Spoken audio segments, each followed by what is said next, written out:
कैसे हैं आप सभी? आप सभी ठीक तो हैं? आशा करते हैं आप सभी खुशहाल होंगे। आप सभी का अल्बिडो आईएएस में हार्दिक स्वागत एवं अभिनंदन है। मैं दिव्य दृष्टि आईएएस जो कोचिंग संस्थान था उसी से संबंधित हूँ, लेकिन नाम चेंज कर दिया गया है दिव्य दृष्टि इंस्टीट्यूट का।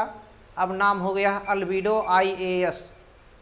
तो अल्बिडो आईएएस में आप सबको पहली बार ऐसा हो रहा है, मुख्य परीक्षा का प्रश्न उत्तर कैसे लिखा जाए, किस तरीके से लिखा जाए। एकमात्र कोचिंग संस्थान दिल्ली मुखर्जी नगर की एकमात्र कोचिंग संस्थान, यही नहीं पूरे भारत में अभी तक कोई कोचिंग संस्थान केवल प्रश्न का उत्तर हल कराने का टेक्निक कोई नहीं बता रहा। अगर कोई करा रहा तो टेस्ट सीरीज, और टेस्ट सीरीज में इतना भीड़ है कोई नहीं बताता। तो पहली बार ऐसा हो रहा है, दूर दूर तक भारत में कोने कोने तक बसा प्रत्येक नागरिक जो आईएएस की या अदर स्टेट की पीसीएस परीक्षा देना चाहता है, प्री के साथ साथ मेंस और मेंस के साथ साथ प्री, कैसे बहुत सटीक ढंग से और बेहतर ढंग से प्रश्न का उत्तर हल करे। तो प्रश्न का उत्तर जितने प्रश्न पूछे गए हैं उन प्रश्न का उत्तर पहले हम हल करा रहे हैं। इसके बाद में जितने संभावित प्रश्न करंट से जोड़कर बनते हैं सब हल कराया जाएगा। कहने का मतलब सिविल सर्विस यूपीएससी आईएएस के लिए और अदर स्टेट पीसीएस में कोई भी ऐसा क्वेश्चन नहीं बचेगा जो मेंस में हमारे यहाँ से क्वेश्चन ना फंसे। 100% गारंटी मेरा लेता हूँ, मैं अपना लेता हूँ। अपनी तरफ से, अपनी कोचिंग संस्थान की तरफ से मैं अशोक राज फिर से आप सभी का हार्दिक स्वागत करता हूं और यहां पे प्रश्न पेश करता हूं। प्रश्न है उत्तरी गोलार्ध में मुख्य मरुभूमि 20 से 30 डिग्री 20 से 30 डिग्री उत्तरी अक्षांश पर और महाद्वीपों के पश्चिम की ओर ही स्थित है। ऐसा क्यों? प्रश्न दिया गया है कि जो मरुस्थलीय भूमि है, मरुस्थलीय भूमि या कहिए मुख्य मरुभूमि, भारत के ही नहीं पूरे विश्व की बात हो रही है। पूरे विश्व में उत्तरी गोलार्ध में 20 से 30 अंश पर ही अधिकांशता स्थित है, और कुछ अगर हैं तो पश्चिमी घाट पर, पश्चिमी तट पर, महाद्वीपों के पश्चिम के साइड में ही स्थित हैं। ऐसा क्यों? उसके पीछे कारणों पर चर्चा करना है। तो सबसे पहले टेक्निक आपको जानना है क्या लिखना है और क्या नहीं। अगर क्या लिखना है जानेंगे तो आंसर आसान होगा। उत्तरी गोलार्ध में देखिए, इसमें 2 फिगर मुख्य रूप से दिखाइए। फिगर जब आप बना लेंगे, मैपिंग कर लेंगे, कंटेंट देख लेंगे, ये कंटेंट इसमें लिखना है, ये टर्मोलॉजी आना है, ये शब्द आना है, तो आंसर लिखना आसान होगा। क्योंकि समय कम है, समय कम मिलता है एग्जाम में, लिखना ज़्यादा होता है। ऐसे में आपको पहले से माइंड सेटअप करना होगा। क्वेश्चन का आंसर क्या लिखना है ये भी सेट करना होगा। इसमें ये पॉइंट आना चाहिए। पहले से कुछ की पॉइंट लिख डालिए कहीं रफ पर, फिर उसके बाद लिखना आसान, ये पॉइंट लिखना है और मैपिंग से थोड़ा सा आसान सुविधा हो जाएगा। तो कह रहे हैं उत्तरी गोलार्ध में, तो एक पॉइंट हमारा ये हो जाएगा। अगर हम ये बात करते हैं, ये पृथ्वी है, पृथ्वी का ये नॉर्थ पोल है। अगर बात करते हैं ये साउथ पोल है। ये विषुवत रेखा इक्वेटर है। इक्वेटर मतलब होता है भूमध्य रेखा या विषुवत रेखा या जीरो अक्षांश रेखा। और अगला है ये कर्क रेखा। कर्क रेखा 23.5 अंश पर है उत्तर में। और ये है मकर रेखा दक्षिण में, मकर रेखा ये दक्षिण में। अब यहाँ पे अगर बात करें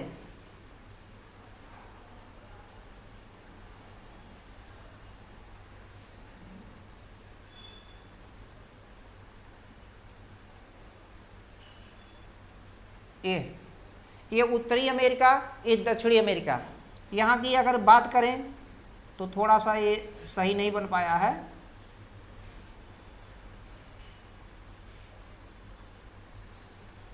तो ये अफ्रीका महाद्वीप, अफ्रीका महाद्वीप जो है से तीनों रेखाएं होकर गुजरती हैं, भूमध्य रेखा, कर्क रेखा और मकर रेखा, तीनों रेखाएं। स्पष्टीकरण करना होगा तो थोड़ा सा इसको फिर से बना दिया जाता है स्पष्ट करके, ताकि आप समझ जाएं।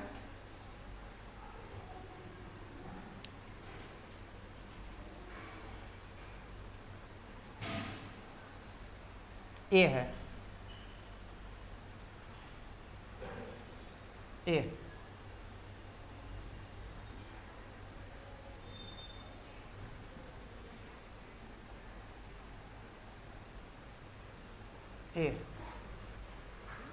ऐसा नहीं कि मैप आप बढ़िया ही बनाते हैं, लेकिन फिर भी मैप बनना चाहिए।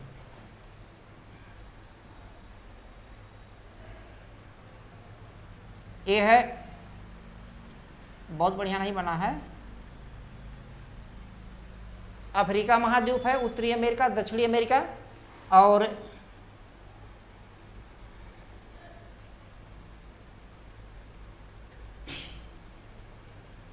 ये है इंडिया, ये मोजाम्बिक है, जापान, ऑस्ट्रेलिया।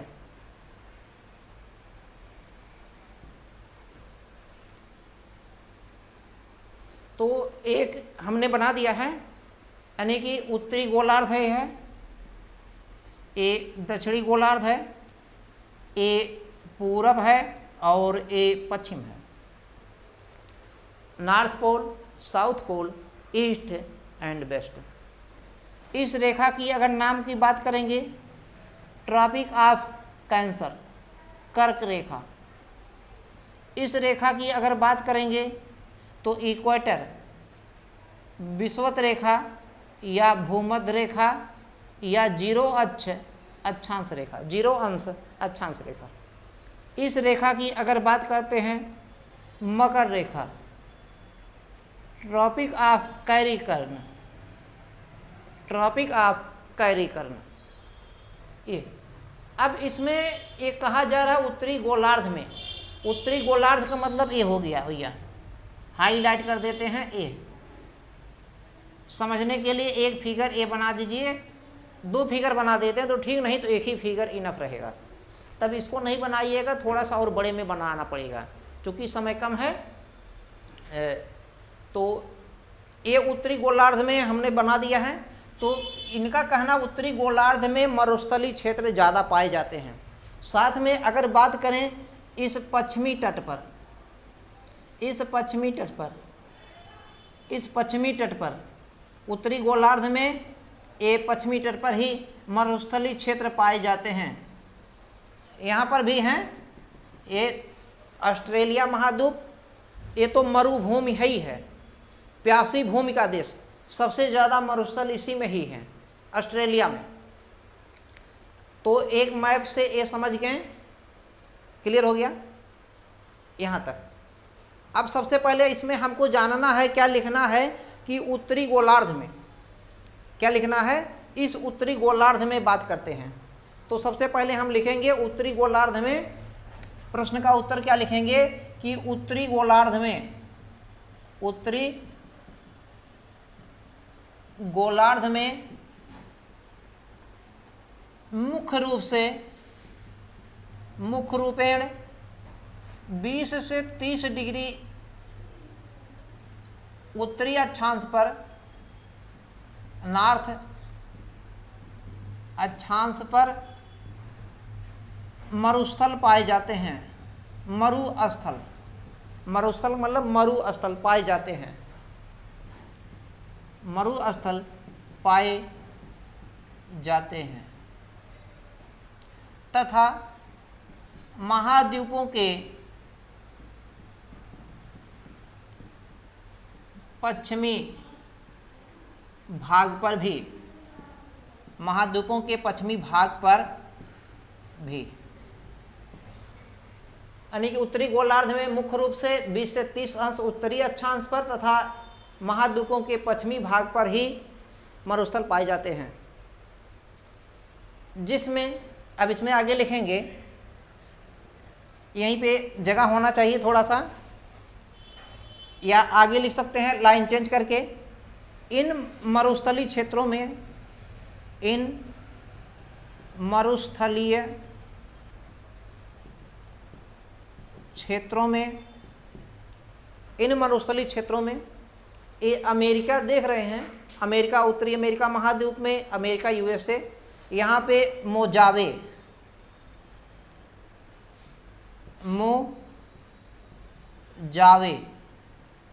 मोजावे मरुस्थल है। मोजावे मरुस्थल के साथ साथ सोनोरन मरुस्थल के साथ में अगर बात करेंगे, इधर में आटाकामा का मरुस्थल, ये पश्चिमी उत्तरी में तो नहीं है लेकिन पश्चिमी महाद्वीप पर है, आटाकामा का मरुस्थल दक्षिणी अमेरिका महाद्वीप में। यहाँ पे अगर देखेंगे सहारा मरुस्थल, यहाँ पे देखेंगे भारत में थार मरुस्थल, अगर सऊदी अरब या अरब कंट्रीज में देखेंगे मरुस्थल ही मरुस्थल दिखाई देंगे। ऑस्ट्रेलिया में अगर देखेंगे तो मरुस्थलीय भूमि है, तो 4-6 मरुस्थलों के नाम लिख दीजिए, 4-6। कालाहारी मरुस्थल भी है, ये कालाहारी मरुस्थल इसी अफ्रीका महाद्वीप में ही है, ये कालाहारी मरुस्थल है। तो इस तरीके से लिख सकते हैं कि इतना लिखने के बाद इन मरुस्थलीय क्षेत्रों में मोजावे मरुस्थल, सोनोरन मरुस्थल, मोजावे मरुस्थल तथा सोनोरन मरुस्थल उत्तरी अमेरिका, आटाकामा का मरुस्थल दक्षिणी अमेरिका महाद्वीप, पैंटागोनिया का पठार, ये भी मरुस्थलीय क्षेत्र है, पैंटागोनिया का पठार मरुस्थलीय क्षेत्र दक्षिणी अमेरिका महाद्वीप, सहारा मरुस्थल उत्तरी अफ्रीका, कालाहारी मरुस्थल दक्षिणी अफ्रीका, थार मरुस्थल भारत का राजस्थान क्षेत्र, अरब देशों के मरुस्थलीय क्षेत्र के साथ साथ ऑस्ट्रेलिया महाद्वीप में अनेक मरुस्थल पाए जाते हैं। इन मरुस्थलों के अत्यधिक मात्रा में, ये मरुस्थलों के अत्यधिक होने के पीछे निम्न कारण दिखाई देते हैं। ये मरुस्थल मुख्य रूप से इसी क्षेत्र में ही हैं, ये पहले लिख दिया गया है, इस क्षेत्र में पाए जाते हैं। ये मरुस्थल अधिक मात्रा में पाए जाते हैं। इन मरुस्थलों के 20 से 30 अंश उत्तरी अक्षांश और महाद्वीपों के पश्चिम तट पर स्थित होने के कई कारण विद्यमान दिखाई देते हैं। जैसे इतना लिखने के बाद में ये उदाहरण आप एग्जाम्पल दे दीजिए, इसको हटा दिया जाए, उसके बाद में हम देखते हैं क्या लिखते हैं। यहाँ तक हो गया, आगे देखते हैं।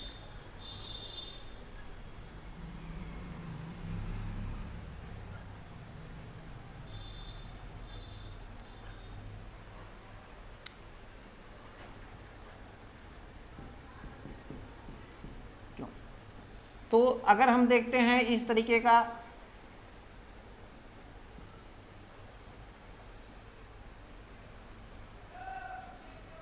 दिख रहा होगा, नहीं दिख रहा है, फिर भी चलिए देखते हैं। अगर नहीं दिख रहा है तो इतने हम छोटे से मैप कर देते हैं। ये दिख रहा होगा, दिख रहा भैया? चलिए अगर इसकी बात करते हैं,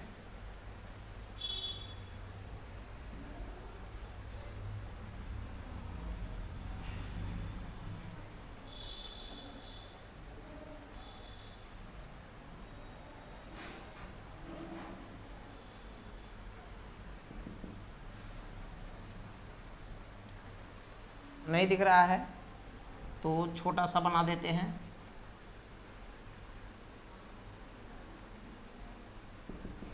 दिख रहा होगा, यहाँ पे दिख रहा होगा, नहीं दिख रहा है तो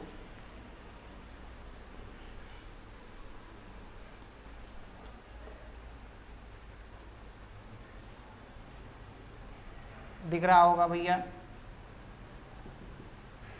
इंडिया हो गया है, ऑस्ट्रेलिया हो गया है।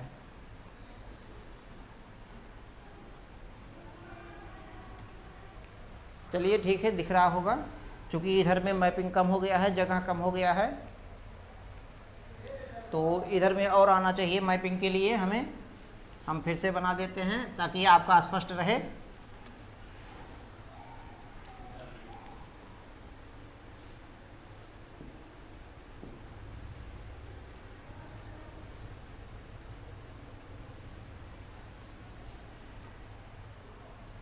चलिए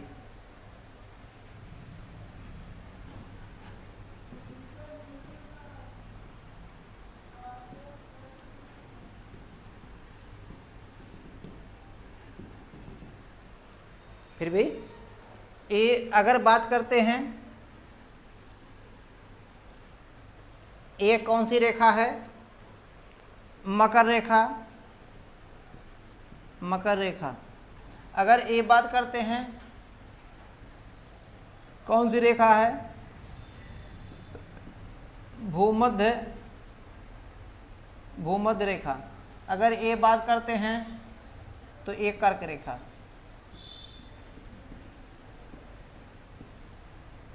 यहाँ तक क्लियर हो गया?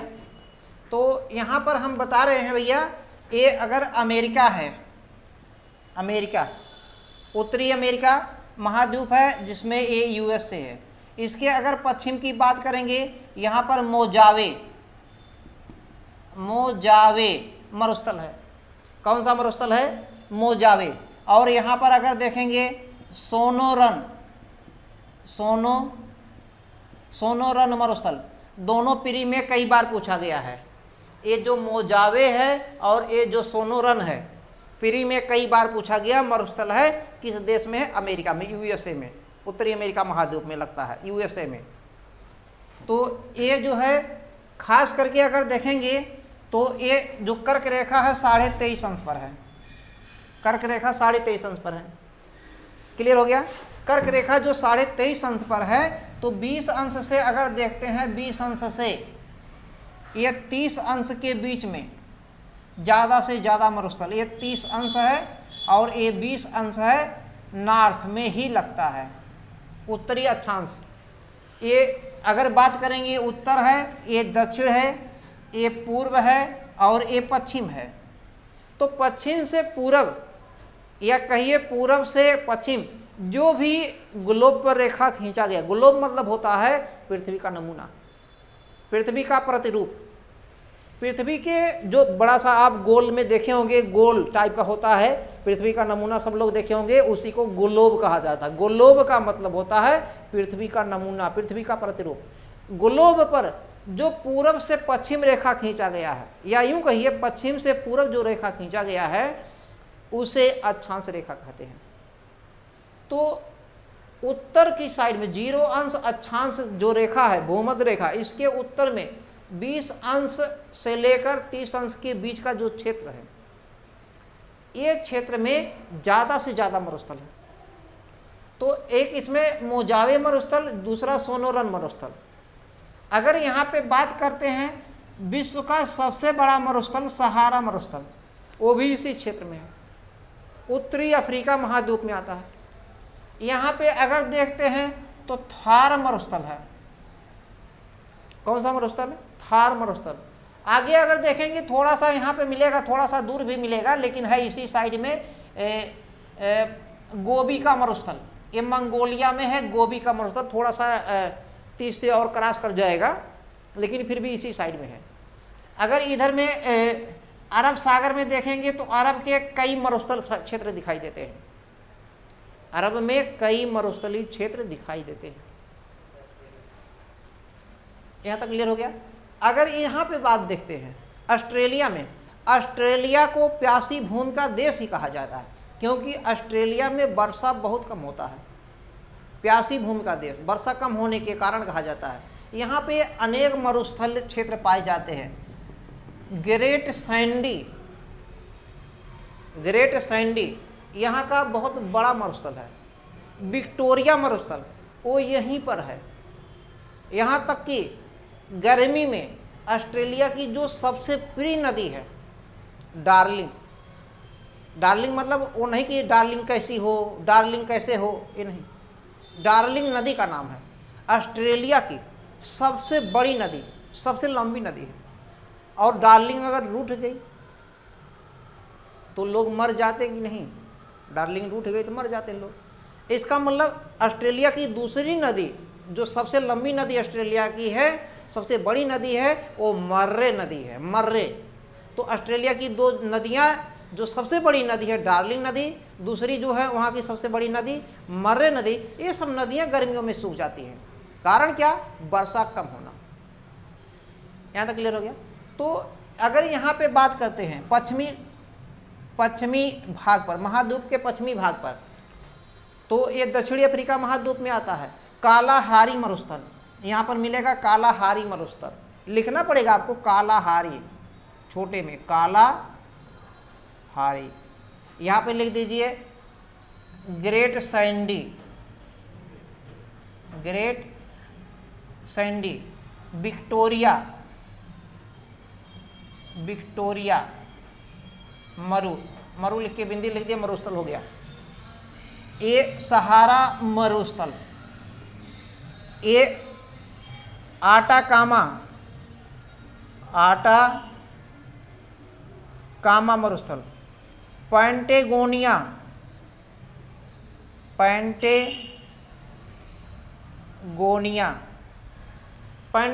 मरुस्थल, सोनोरन मरुस्थल, मोजावे मरुस्थल, इस तरीके से आपने लिख दिया। अब इसके ये मैप एक आप बना दीजिए, बेहतरीन मैप, लेकिन कम समय में, 1 से 1.5 मिनट में। बहुत ज़्यादा डिजाइनिंग नहीं करना, बहुत ज़्यादा कलाकारी नहीं करना, कि ऐसा नहीं कि आप एक चित्रकार हैं। चित्रकार के रूप में आप भूमिका नहीं निभा रहे हैं, बल्कि आपकी भूमिका एक प्रशासनिक अधिकारी के तौर पर देखी जानी चाहिए। एक प्रशासनिक अधिकारी के तौर पर आप लिख रहे हैं, तो इसलिए चित्रकार के रूप में नहीं लिख रहे हैं कि आप एक चित्र बना के एकदम बढ़िया से सजाएंगे। ये इससे पता लगना चाहिए कि हाँ आपको ज्ञान है, आप ये जान रहे हैं। भाई हमारे टकले पर नहीं जाइएगा, हमारा टकला जो है ना ये हमको आराम देता है, इसलिए हमको इस पर कोई दुख होने की बात नहीं। जिनके पास टकला है वो दुखी ना हो, आराम उनको मिलता है। यहाँ तक भैया समझ में आ गया कि नहीं? तो इतना बनाने के बाद अब लिखेंगे इसके निम्न कारण है, निम्न कारण पे क्या दिखाएंगे। अब देखिए हम लिखेंगे नहीं, अब हम बता देते हैं क्या आपको लिखना है। आपको क्या लिखना है, देखिए जो ये 20 से 30 अंश वाला जो क्षेत्र है, लिखेंगे 20 से 30 अंश उत्तरी अक्षांश के क्षेत्रों में ये उपोष्ण क्षेत्र आता है। पहला पॉइंट लिख देंगे, ये उपोष्ण क्षेत्र आता है। उपोष्ण जो पढ़ चुके हैं वो जान रहे हैं ये कैसा क्षेत्र है, उपोष्ण। 20 से 30 अंश उत्तरी अक्षांश का क्षेत्र, दक्षिण में भी उपोष्ण आएगा, ऐसा नहीं दक्षिण में नहीं, दक्षिण में भी आएगा, उत्तर में भी आएगा, लेकिन यहाँ चर्चा उत्तर का, तो इसलिए उत्तर का लिखेंगे। अब पूछा जाएगा माता का नाम, पिता का नाम और बुआ का नाम थोड़े बताएंगे कि हमारी बुआ सुंदर हैं, पढ़ती हैं, लिखती हैं, पिताजी ऐसे हैं, जो पूछा जाए। थोड़ा सा आप कर सकते हैं, 2-4%, 5%, लेकिन ज़्यादा नहीं। तो 20 से 30 अंश उत्तरी अक्षांश का जो क्षेत्र है ये उपोष्ण क्षेत्र होता है। कैसा क्षेत्र? उपोष्ण क्षेत्र। यहाँ पर क्या है, जो पौने आती देखेंगे, पौने ऐसे इस तरीके का आती हैं, समुद्र से ऐसे चलती इस तरीके का, ये पौने होती हैं। इन पौनों को पूर्वा पवन भी कहते हैं। कैसी पवन कहते हैं? पूर्वा पवन। इन पूर्वा पवन को व्यापारिक पवन भी कहते हैं। पूर्वा पवन को क्या कहा जाता है? व्यापारिक पवन। तो इस पूर्वा पवन के कारण जो वर्षा होता है ये महाद्वीपों के पूर्वी तट पर वर्षा हो जाता है। महाद्वीपों के पूर्वी तट पर वर्षा होते होते होते होते यहाँ से आते आते कहीं भी देखेंगे, ऐसे अगर देखेंगे, ऐसे देखेंगे, ऐसे ऐसे तो महाद्वीपों के इधर में देखेंगे ऐसे ऐसे ऐसे ऐसे, यहाँ पर देखेंगे ऐसे ऐसे। महाद्वीपों के पूर्वी तट पर वर्षा होते होते होते होते जब तक पश्चिमी तट तक आता है मानसून समाप्त हो जाता है, निवर्तन की घटनाएं होने लगती हैं, अर्थात मानसून कमजोर हो जाता है, वर्षा नहीं हो पाता। वर्षा पूर्वा पवन के कारण हो रहा है, व्यापारिक पवन के कारण। पूर्वा पवन को व्यापारिक पवन कहते हैं। क्यों कहते हैं? क्योंकि पूर्वा पवन से वर्षा पर्याप्त मात्रा में होता है, काफ़ी ज़्यादा पर्याप्त मात्रा में होता है। इससे धान की फसल या और भी फसलों को ज़्यादा से ज़्यादा लाभ होता है, और लाभ होने का मतलब व्यापार फायदा, व्यापार ठीक ठाक। इसलिए पूर्वा पवन को व्यापारिक पवन कहते हैं। तो पूर्वा पवन से पूरब से पश्चिम की ओर हवाएं आती हैं, तो पूरब से पूर्व महाद्वीपों का पूर्वी भाग ज़्यादा से ज़्यादा वर्षा होता है, और पश्चिमी भाग तक आते आते मानसून एकदम कमज़ोर हो जाता है। एक पॉइंट ये लिख दीजिए। दूसरा पॉइंट अगर देखेंगे, ये जो क्षेत्र है उपोष्ण क्षेत्र है। ऐसे क्षेत्र में चक्रवात नहीं बनता है, चक्रवात नहीं बनता है, चक्रवात नहीं बनता है। और जब चक्रवात नहीं बनेगा, क्योंकि वर्षा पर्याप्त मात्रा में वर्षा चक्रवात से भी होता है। सबसे ज़्यादा वर्षा तो एक हिसाब से इसी से मान लेते हैं, चक्रवात से ही। चक्रवात जब आता है तो वर्षा पर्याप्त मात्रा में जलवाष्प आर्द्रता लेके आता है। कभी कभी आर्द्रता भी लोग फंसते हैं, तो यहीं पे एक लाइन आप जान जाइए, आर्द्रता किसे कहते हैं? ह्यूमिडिटी। ह्यूमिडिटी आर्द्रता किसे कहते हैं? अब यहाँ पे ये नहीं लिखना है कि आर्द्रता किसे कहते हैं, जब आर्द्रता का टॉपिक कहीं आएगा उसको लिखना आर्द्रता किसे कहते हैं, लेकिन फिर भी बता देते हैं। वायुमंडल में विद्यमान जलवाष्प की मात्रा, वायुमंडल में विद्यमान जलवाष्प की मात्रा को आर्द्रता कहते हैं। जो वायुमंडल में जलवाष्प है, आर्द्रता है, उसी को आर्द्रता कहते हैं। तो यहाँ पर चक्रवात नहीं आता है उपोष्ण क्षेत्र में, और चक्रवात ना आने से वर्षा कम होता है, चक्रवाती वर्षा हो ही नहीं पाता, चूंकि चक्रवाती वर्षा पर्याप्त मात्रा में हो जाता है, चक्रवात के कारण पर्याप्त मात्रा में वर्षा। चक्रवात ये उपोष्ण जो क्षेत्र है, चक्रवात नहीं हो पाता। क्यों नहीं आ पाता? क्योंकि यहाँ से हवाएं इधर साइड में आ जाती हैं और इधर की हवाएं ऐसे चली जाती हैं जो पश्चिमा पवन होती है, तो ये क्षेत्र छूटा रह जाता है। हवाएं जो पश्चिमा हवाएं चलती हैं इधर से चलती, उपोष्ण क्षेत्र से पश्चिम की ओर चलती हैं, और इधर से ये पूर्वा की ओर चलती हैं, तो ये क्षेत्र सूना सूना रह जाता है। यहाँ पर दाब स्थितियाँ सही नहीं बन पाती हैं, और मुख्य रूप से हाई प्रेशर का दाब बना रहता है। हाई प्रेशर का मतलब होता है एंटी साइक्लोन बनता है, प्रति चक्रवात, और एंटी साइक्लोन में वर्षा नहीं होता है। जब चक्रवात का टॉपिक आप पढ़ेंगे, चक्रवात और प्रति चक्रवात का टॉपिक वीडियो में है, उसमें भी देख सकते हैं और अलग से भी पढ़ सकते हैं। तो जब चक्रवात और प्रति चक्रवात पढ़ेंगे तो आपको स्पष्ट मिलेगा, पता चल जाएगा कि किस में वर्षा होगा किस में नहीं। प्रति चक्रवात में वर्षा नहीं होता है, इसमें केंद्र में हाई प्रेशर का निर्माण हो जाता है, क्योंकि ये जलवाष्प की मात्रा को ऊपर नहीं उठने देता है, और जब जलवाष्प की मात्रा ऊपर नहीं उठेगा, वायुमंडल में नहीं जाएगा, तो बादल कैसे बनेगा? पहली चीज़। दूसरी चीज़, इस जो क्षेत्र है, जो ये 20 से 30 जो का क्षेत्र है, उपोष्ण जो क्षेत्र है, यहाँ पर संवहनी वर्षा नहीं होता। संवहनी वर्षा ज़्यादातर ये उष्ण पेटी में होता है। संवहनी मतलब संवहन की क्रिया है। संवहन अगर पढ़े होंगे, संवहन विज्ञान का टॉपिक है, टर्मोलॉजी है। संवहन का मतलब ऐसे समझिए, कोई पॉट है, बर्तन है, भदेला है, जब उसमें पानी आप गर्म करते हैं, गर्म करने पर देखते हैं कि अभी जब शुरुआत में ही गर्म किए हैं तभी देखिएगा, नहीं ज़्यादा गर्म करेंगे तो उसमें हाथ डालेंगे तो जल जाएगा हाथ ही। हल्का हल्का जब गर्म हुआ, ऊपर देखेंगे, ऊपर ज़्यादा गर्म रहेगा, ऊपर वाला पार्ट, और नीचे जो देखेंगे कम गर्म रहेगा। क्लियर हो रहा है ना? हल्का सा गर्म कीजिए किसी बर्तन में, ऊपर जब पिएंगे पानी हल्का हल्का गर्म किए तो ज़्यादा गर्म रहेगा, जो नीचे आएगा वो गर्म कम रहेगा। होता क्या, जो ये गर्म करने पर ये ऊष्मा पाकर ऊपर चला जाता है, ऊपरी सतह पर, बर्तन की ऊपरी सतह पर चला जाएगा उष्मा पाकर, और ये जो जल का अणु है ये नीचे आ जाएगा उष्मा लेने के लिए। तो ये गर्म वाला पार्ट हो जाता है और नीचे ठंडा वाला पार्ट। अब जो गर्म वाला पार्ट है ये ऊपर है, और ये और ज़्यादा गर्म हो गया सीधे वायुमंडल में निकल जाएगा। ये जो ऊपर गया वायुमंडल में यही जलवाष्प तो है, और जलवाष्प की वायुमंडल में विद्यमान जलवाष्प की मात्रा को ही आर्द्रता कहते हैं। और यही जो जलवाष्प ऊपर गया है यदि वायु में संतृप्त हो गया, वायु में संतृप्त हो जाएगा, वायु में संतृप्त होने का मतलब धूल कण जलवाष्प गैसों के साथ वायुमंडल में मिल जाएगा तो बादल बनेगा, और बादल बनने पर वर्षा होगा। ऐसा कंडीशन कहाँ होता है? विषुवती पेटी में, विषुवती पेटी पर, विषुवती पेटी के इर्द गिर्द में, यानी कि उष्णकटिबंधीय क्षेत्र में मान के चलिए पूरा 20 से लगभग इधर 20 से उत्तर से 20 से दक्षिण तक का जो क्षेत्र है,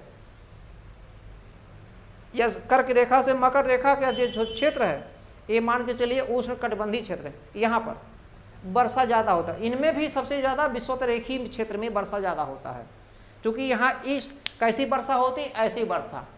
इसको संवहन क्रिया कहते हैं विज्ञान में, यानी कि जल वाष्प लेकर ऊपर चला गया, गर्म होकर ऊर्जा लेकर ऊपर, और नीचे का ऊर्जा लेने के लिए नीचे, ऐसे प्रक्रम ऐसे चलता रहता है। और ज़्यादा एक गर्म होगा ऊपर चला जाएगा वायुमंडल में, तो यहाँ पर संवहनी वर्षा हो जाता है। लेकिन यहाँ पर ऐसी कंडीशन नहीं बनता है विषुवती पेटी में 20 से 30 अंश पर। तो संवहनी स्थितियाँ न होने के कारण, यहाँ पर संवहनी स्थितियाँ न होने के कारण यहाँ पर वर्षा नहीं हो पाता। एक पॉइंट ये लिखेंगे कि यहाँ पर संवहनी दशाएं प्रतिकूल पाई जाती हैं। 20 अंश से लेकर 30 अंश उत्तरी अक्षांश में संवहनी स्थितियाँ प्रतिकूल पाई जाती हैं, जिससे संवहनी वर्षा नहीं हो पाती है। तो वर्षा में मेन कारण कमी है, तो वर्षा में एक कारण ये भी दिखा दीजिए। उपोष्ण क्षेत्र यहाँ पे चक्रवात नहीं बनता, इससे चक्रवाती वर्षा नहीं हो पाता।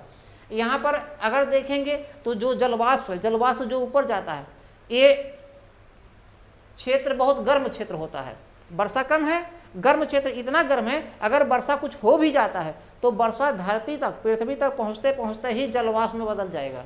जो वर्षा की बूंदें आएंगी पृथ्वी तक, हाइपर नहीं है, अतिशयोक्त अलंकार नहीं है, फैक्ट है। जब इतना गर्म होता है सतह यहाँ का कि जल का बूंद आता है पृथ्वी के पहुँचते पहुँचते ही जलवाष्प में बदल जाएगा, और जलवाष्प में जाएगा वायुमंडल में संघनन नहीं हो पाता है, संतृप्त नहीं हो पाएगा। संतृप्त होने के पहले ऊपर निकल जाएगा जलवाष्प, इधर उधर हो जाएगा, संतृप्त हो ही नहीं पाता। धूल कणों से संतृप्त नहीं हो पाएगा, वायुमंडल में संतृप्त नहीं होता। और जब तक संतृप्त नहीं होगा तब तक बादल बनेगा नहीं, और जब तक बादल नहीं बनेगा तब तक वर्षा नहीं। तो ये सब कारण आप लिख सकते हैं। इसके साथ साथ अगर बात करते हैं, यहाँ तक सबके समझ में आ गया? सबके समझ में आ गया? ये जो पश्चिमी भाग की बात करते हैं, पश्चिमी भाग पर वर्षा कम होता है, पूर्वी भाग पर वर्षा ज़्यादा, पश्चिमी भाग पर वर्षा कम।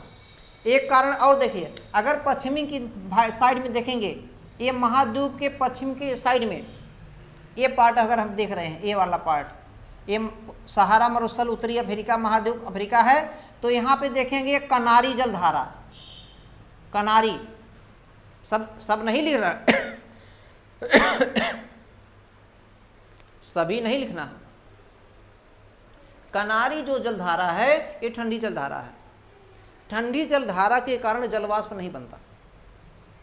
महाद्वीपों के पश्चिमी तट पर समुद्र में ठंडी जलधाराएं विद्यमान रहती हैं, जिस कारण वायुमंडल में आर्द्रता न प्राप्त होने के कारण वर्षा नहीं हो पाता।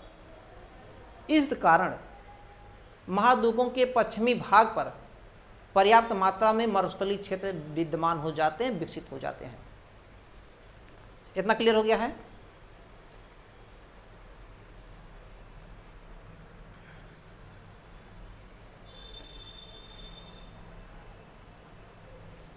अब अगर हम बात करते हैं तो उत्तरी अफ्रीका के पास में देखेंगे, ये अंध महासागर है, ये अंध महाद्वीप है। अफ्रीका को अंध महाद्वीप कहते हैं। क्यों कहते हैं? क्योंकि अफ्रीका जैसा महादेश सामाजिक, आर्थिक, राजनैतिक दृष्टि से पिछड़ा है। ये अंध महासागर है।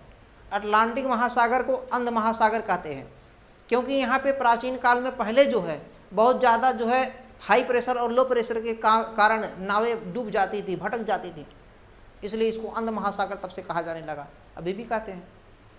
तो यहाँ पर ठंडी जलधाराएं, अगर यहाँ पे जो मोजावे और देख रहे हैं क्या नाम इसका, सोनोरन, मोजावे और सोनोरन का जो मरुस्थल है, यहाँ पर भी देखिए क्या है, ठंडी जलधाराएं आती हैं। ये ठंडी जलधाराएं अगर देखेंगे कैलिफोर्निया की जलधारा, यहाँ पर देखेंगे एक कैलिफोर्निया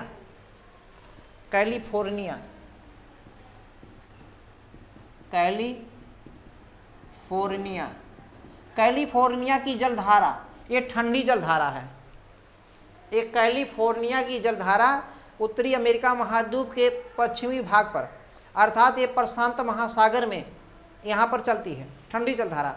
इस ठंडी जलधारा के कारण मोजावे और सोनोरन जैसे मरुस्थल का निर्माण हो जाता है। और इधर से जो पूर्वा पौन से इधर में ही वर्षा होता था, पूर्वी भाग पर ही, पूर्वी महाद्वीप के पूर्वी क्षेत्र में ही वर्षा होता था। यहाँ तक पहले हम बता चुके हैं, यहाँ तक क्लियर हो गया। तो बादल का निर्माण नहीं बन पाना, एक निश्चित तापमान और जो संघनन की क्रिया होता है, एक निश्चित तापमान, एक निश्चित दाब पर ही होता है, और इस क्षेत्र में वो निश्चित तापमान विकसित नहीं होता, जिस कारण इसमें पर्याप्त वर्षा नहीं होती। इतना क्लियर हो गया होगा तो बताएं। इसके अलावा अगर कुछ देखते हैं तो बहुत ज़्यादा, इतना बहुत हो गया है, बहुत ज़्यादा लिखना भी नहीं है। अब नीचे निष्कर्ष भी लिखना है। नीचे निष्कर्ष क्या लिखेंगे, वस्तुतः ऊपर दिया गया जो हमने स्टेटमेंट लिखा है, वस्तुतः जो ऊपर लिखा गया क्षेत्र है, वस्तुतः जो ऊपर लिखा गया है, वो ऊपर लिखे गए जो कारण हैं वो सभी क्या हैं, मरुस्थलीय क्षेत्र के निर्माण में एक अहम भूमिका निभाते हैं। लेकिन या हालांकि लिखिए, लेकिन न लिखिए, हालांकि इन सब के अतिरिक्त मरुस्थलीय क्षेत्र के निर्माण में अनेक कारक जिम्मेदार हैं, अनेक कारक जिम्मेदार हैं। बस इतना लिख करके छोड़ दीजिए। वीडियो समझ में आ गया तो हमारे वीडियो के लिए एक बार लाइक कर दीजिए, शेयर कर दीजिए और सब्सक्राइब कर लीजिए चैनल पर नए हैं तो। धन्यवाद। हम इसी तरीके के वीडियो लाते रहेंगे हर एग्ज़ाम के व्यू के लिए, और कहीं भी आपको एक भी पॉइंट एरर नहीं मिलेगा, क्योंकि कई किताब से अध्ययन करने के बाद में ही और प्रशासनिक अधिकारियों से बात करने के बाद में ही हम वीडियो बनाते हैं, इसको देते हैं, ताकि हमारे हिंदी मीडियम के बेल्ट के जो ज़्यादा से ज़्यादा स्टूडेंट हैं वो सफल हों। अभी मेंस ही नहीं, मेंस के साथ साथ प्री में भी इसका रोल है। जो कॉन्सेप्ट है, हमने कॉन्सेप्ट बताया, इसी कॉन्सेप्ट पर यूपीएससी आईएएस में प्री में क्वेश्चन बनता है। छोटा उस तरीके बनता नहीं। अगर पीसीएस की बात करें तो पीसीएस में केवल फैक्ट दे देता है, कौन सा मरुस्थल कहाँ पर है, कहाँ पर किस तरीके की स्थितियाँ, लोकेशन इस तरीके की दे देता है। यूपीएससी में भी देता है, लेकिन यूपीएससी में इस तरीके का ज़्यादातर कॉन्सेप्ट बना देते हैं। यहाँ तक क्लियर हो गया होगा तो धन्यवाद करिए, लाइक कीजिए, सब्सक्राइब करिए और अपने मित्रों को सभी को शेयर कर दीजिए। धन्यवाद।